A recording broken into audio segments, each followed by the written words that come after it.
एक घना जंगल था जहां पेड़ों की हरियाली और पंछियों की चहचहाहट से हर सुबह शुरू होती थी। इसी जंगल के एक कोने में एक चालाक लेकिन भूखी लोमड़ी रहती थी। कई दिनों से उसने कुछ खाया नहीं था। उसका पेट भूख से छू छू कर रहा था, लेकिन जंगल में उसे कहीं भी खाने का नामो निशान नहीं मिल रहा था। वह पेड़ों के पीछे, झाड़ियों के अंदर, यहाँ तक कि गुफाओं के पास भी घूम आई, लेकिन कहीं कुछ न मिला। अब तो उसका दिमाग भी चक्कर आने लगा था। अगर ऐसा ही चलता रहा तो भूखे ही दम तोड़ दूंगी, सोचती हुई लोमड़ी जंगल से निकलकर गांव की ओर बढ़ गई। गांव में उसे उम्मीद थी कि शायद कहीं बचा कुचरा खाना मिल जाए, लेकिन जैसे ही गांव के लोगों ने उसे देखा, उन्होंने शोर मचा दिया। अरे लोमड़ी, मुर्गियों की दुश्मन, पकड़ो इसे। लाठी डंडा लेकर लोग उसके पीछे भागे। जान बचाकर लोमड़ी दौड़ती हुई एक धोबी के घर में जा घुसी। वहां कपड़े धोने और रंगने का काम चल रहा था। लोमड़ी हड़बड़ी में फिसलकर एक बड़े नीले रंग के ड्रम में जा गिरी, जिसमें कपड़े रंगने का नीला घोल भरा हुआ था। जब वह किसी तरह ड्रम से बाहर निकली तो खुद को देखकर दंग रह गई। उसका पूरा शरीर नीले रंग से रंग गया था। न कान पहचाने जा रहे थे, न पूंछ, न आंखें। अब वह बिल्कुल अलग दिखने लगी थी, जैसे कोई नया जीव हो। शुरू में तो वह डर गई कि अब क्या होगा, लेकिन फिर उसका चालाक दिमाग चल पड़ा।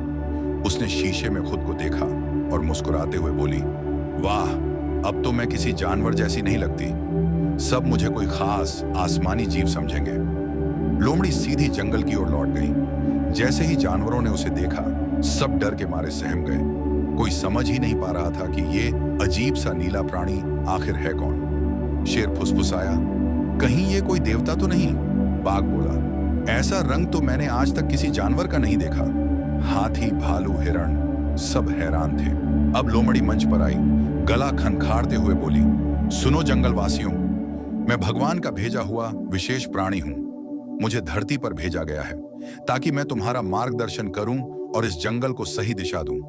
भगवान ने आदेश दिया है कि मैं इस जंगल की रानी बनूं। जानवरों को उसकी बात पर यकीन हो गया। आखिर वह इतनी अलग जो दिख रही थी। शेर ने झुककर सलाम किया, बाघ ने उसकी सुरक्षा का वादा किया और हाथी ने उसे अपने कंधों पर बैठाकर महल तक पहुंचाया। अब नीली लोमड़ी मजे में थी।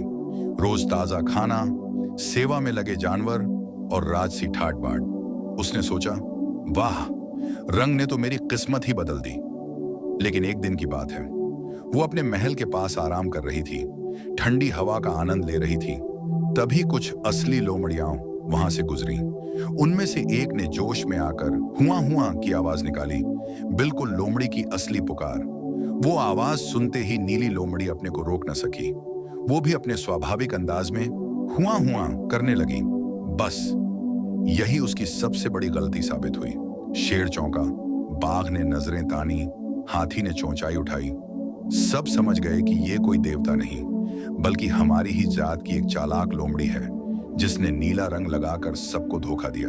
गुस्से में आकर सारे जानवरों ने एकजुट होकर उसे घेर लिया और कहा, तू हमें बेवकूफ बना रही थी? तूने तो हमारे विश्वास के साथ धोखा किया। फिर क्या था? शेर ने दहाड़ लगाई, बाघ ने झपट्टा मारा और नीली लोमड़ी को जंगल से खदेड़ दिया। वो भागती हुई फिर उसी गांव के बाहर झाड़ियों में जा छिपी। इस बार रंग के साथ शर्म भी उसके चेहरे पर थी।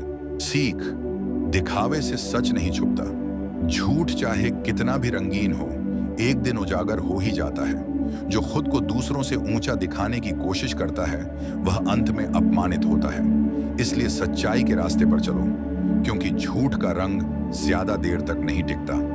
तो यह थी आज की कहानी। अगर आपको यह कहानी अच्छी लगी हो तो लाइक करें, शेयर करें और अपने विचार हमें कमेंट में बताएं। ऐसी और भी रोचक कहानियों के लिए हमारे चैनल को सब्सक्राइब करें। धन्यवाद।